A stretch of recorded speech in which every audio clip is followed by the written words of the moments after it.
So I want to just tell you a little bit of a story about what I've been doing for the last 18 months. I like to sort of say I have the best job in Calgary as the Executive Director of Calgary 2012, and it's completely true. And it starts with this word. And it also starts with rooms that look a little bit like this. When I get into a room like this, I get this feeling in the pit of my stomach, and someone hands me a Sharpie marker, and I think, oh God, I've got to write something really smart on this sticky note, and I've got to find the right sticky paper to put it on because I'm being engaged, and I got to say the right thing because I have something to say. And sure enough, there's someone in the corner that's going to tell me Calgary needs an event calendar, and there's that person that always talks about diversity, and I just get completely overwhelmed. I break into sweats. I don't like being there. Why is that? This is a 100-member committee. These are the people that told us this, and they were answering a question. And the question they were answering was, what do you love about culture in Calgary? And so I thought about that. I inherited this room, and I was going to help Calgarians love culture in Calgary, and I thought, you know, we don't actually need spaces where community is engaged. We need spaces for community to engage. I don't need to ask you what you love about culture in Calgary. I need to create a space for you to tell everybody what you love about culture in Calgary, your friends, your neighbors, and people outside of Calgary, to paint that picture about what it is. Spaces for community to engage. It started with a cultural ambassador program. So right now we have 600 or so cultural ambassadors. Any cultural ambassadors in the room?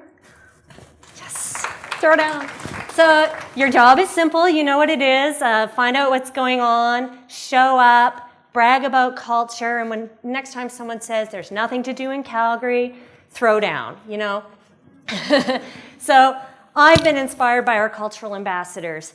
There are people like this family that goes to everything, and this family that runs a Spanish language video log that goes out and finds out what's going on in culture in Calgary.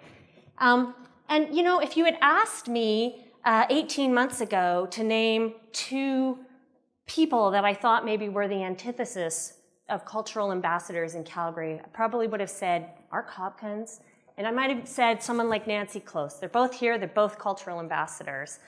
But you know, I knew out of that original 100-member committee that I showed you in the first slide, I probably knew 75% of those people.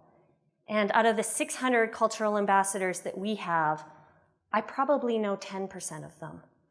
And I'm surprised every day. I'll tell you just briefly about these two fellows who are cultural ambassadors. They represent to me what we should be doing in this space where we're engaging others. This is Peter on the right. Peter is a Sudanese refugee, a recent newcomer to Calgary.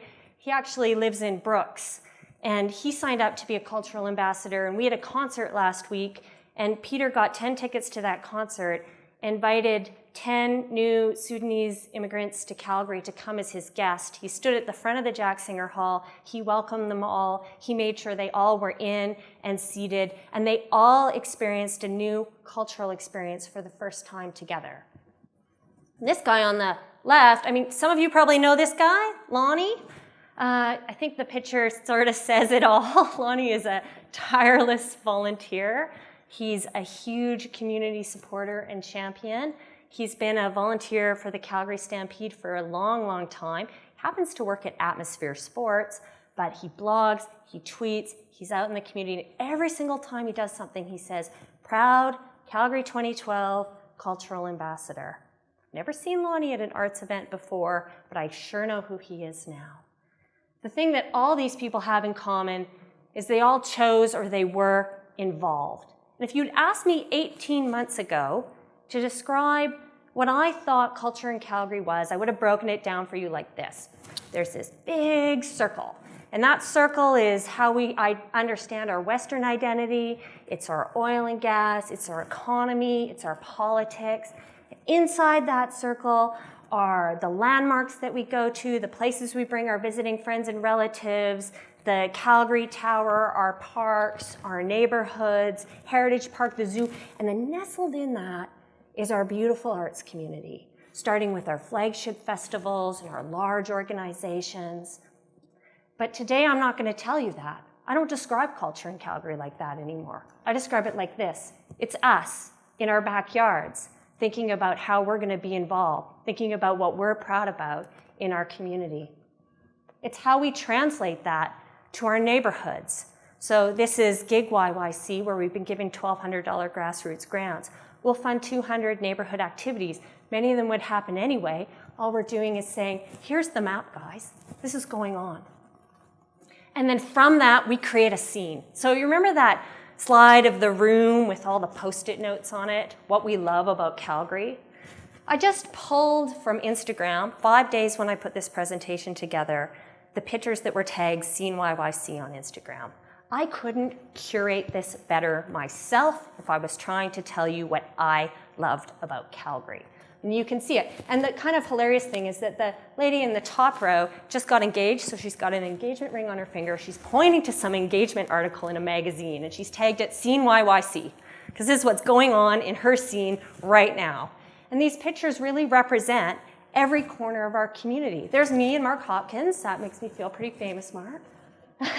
They represent our parks. They represent our seasons, our built heritage, how we are together. This is our scene.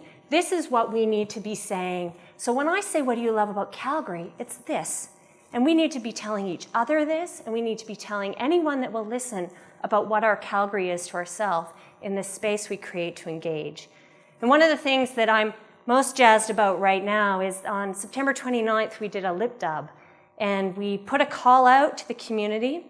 And I'll tell you, I started my career in Toronto, and I had this moment in Toronto when I first got there where I was standing on the corner of Queen and Yonge, and an entire football team, U of T football team, ran by wearing nothing but helmets and jockstraps and running shoes. And I'm like, this is crazy. And I'm looking around at other people like, look what's going on. And people were just standing there totally cool, like, oh yeah, this happens every day in Toronto. And I thought, where I'm from, people would be taking pictures, they'd be tweeting about, well, it was before Twitter, but they'd be like on their phones, calling their friends, talking about this. Because Calgarians have this kind of enthusiasm for building our city together. And I think it's never been more evidenced than in the Sweet City Woman lip dub that we did on September 29th. So you may have seen it, just by show of hands. Has anyone seen this lip dub? Okay, if you've seen it, I'm sorry, I'm going to show it again because I selfishly want to see it on the big screen. But also, I want to talk to you about who's in it. So it starts with Jackie Drew, Dave Kelly. The gentleman there just learned how to play the banjo and showed up. The big three, where would we be without it? These are the volunteers that worked our lip dub all day. If you look to your left in the pond is the family of the film crew, Dee Fontaines and her amazing wearable art. We come around, we're going to see the Girl Guides. We're going to see the Chick Wagon. Here's the Calgary Stampede. And I gotta catch a noon train. I gotta be there on time. Oh, it feels so good to know she waits at the end of the line. Sweet, sweet city woman. I can see your face, I can hear your voice, I can almost touch you. Sweet, sweet city woman. Oh, the banjo and me, we got a feel for singing. Yeah, yeah.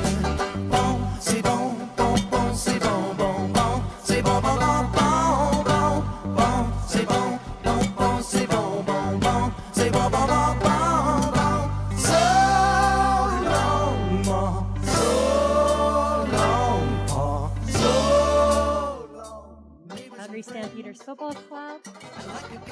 Kabuki Guns. There's Sherry G. Wilson. If you look hard, that's the Co-op Food Market. There's a luchador, that's Andrew Fung.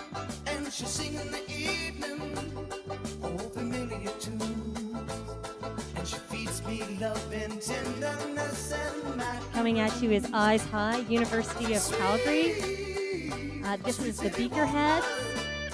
Every lift up needs a bunch of grown men dressed like robots. This is Bret Hart holding Andre Chabot. And then these are our aldermen, MLAs, MPs, Calgary 2012 board members, and local seniors organization, Land's End Chamber Ensemble. This is Trickster Theatre and the Youth Singers. Brian Brennan are in the back. These are the Wild Women of Wildwood. Makes me want to move to Wildwood. This is the Cowtown Opera. That's a really lucky vendor on the right that just happened to show up that day. Mexico, the National Music Center, and just folks that came for the day. It was 1,000 people. It's been viewed on YouTube. It's been up for a week. I think it's been viewed 18,000 times since this morning. And I'd love to see it go to 20. And who's with me for a Christmas lift up? Sweet, sweet, sweet, sweet city woman. Sweet, sweet, sweet, sweet city woman. Sweet, sweet, sweet, sweet. Thanks very much.